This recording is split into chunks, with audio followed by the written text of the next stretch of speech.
Welcome to Rockford, Michigan, a river town on the Rogue, about 20 minutes north of downtown Grand Rapids. This is a market report, so I'm keeping it data forward. What homes cost here, how fast they move, and how Rockford stacks up against the rest of Kent County. First, location. Rockford sits north of Grand Rapids, built around the Rogue River and the Rockford Dam right in the middle of downtown. You get real separation from the city and a genuine small-town core, with the highway back into town close by. Start with price. The typical Rockford home is valued around $430,000. That runs well above the Kent County median of $335,000. Call it roughly a $100,000 premium to live in this district and on this river. Part of what you're paying for is the setting. The Rogue River runs straight through the center of town, over the Rockford Dam, with the Fred Meyer White Pine Trail, a 92-mile rail trail, passing right through downtown. Water and trail access is a real piece of the value here. Here's Rockford in context. The typical home runs about $430,000 and goes pending in roughly 24 days. That's well above the Kent County median of $335,000 and further still above the city of Grand Rapids at around $304,000. Life here leans outdoor and four-season. The White Pine Trail draws cyclists and runners spring through fall. The Rogue pulls in anglers, and the dam and boardwalk anchor a walkable downtown of shops and restaurants. It's a lot of amenity packed into a small footprint. So, what's actually driving this market?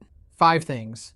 Wolverine Worldwide's global headquarters, headquartered here since 1901. The Rockford Public Schools District, the Rogue River, and the White Pine Trail. A compact, walkable downtown, and a fresh wave of new construction on the edges of town.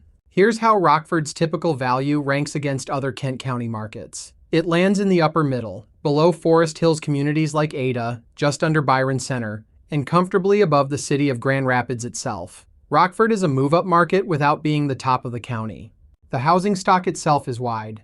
You'll find older homes near the downtown core, established subdivisions, riverfront and wooded lots, and brand new builds. A new Eastbrook neighborhood is launching in Rockford in 2026. It's not a one price point town. Here's my honest take. Rockford is a small volume market with a wide price band, and that cuts both ways. Low inventory keeps well-priced homes moving, but a handful of sales can swing the median. So you read this market home by home, not off a single headline number. On speed, Rockford runs right around the county pace. The typical home goes pending in about 24 days. Quick enough that a prepared buyer has to be ready, but not the single-week frenzy you see in the Metro's entry-level tier. Day to day, life centers on that downtown. Squire Street and the blocks around the dam give you locally owned shops, restaurants, a summer farmer's market, and river access. All a short drive from everything Grand Rapids offers to the south. So here's the read for each side. If you're buying in Rockford, get fully underwritten and know your number, because the best priced homes still don't sit. If you're selling, price to the comparable sales,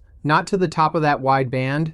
In a thin market, an overpriced listing is the one that lingers. From the dam and the river trail to the new builds on the edge of town, Rockford offers a small town core with real West Michigan demand behind it. If you're weighing a move here, let's put your numbers against the live market and make a plan.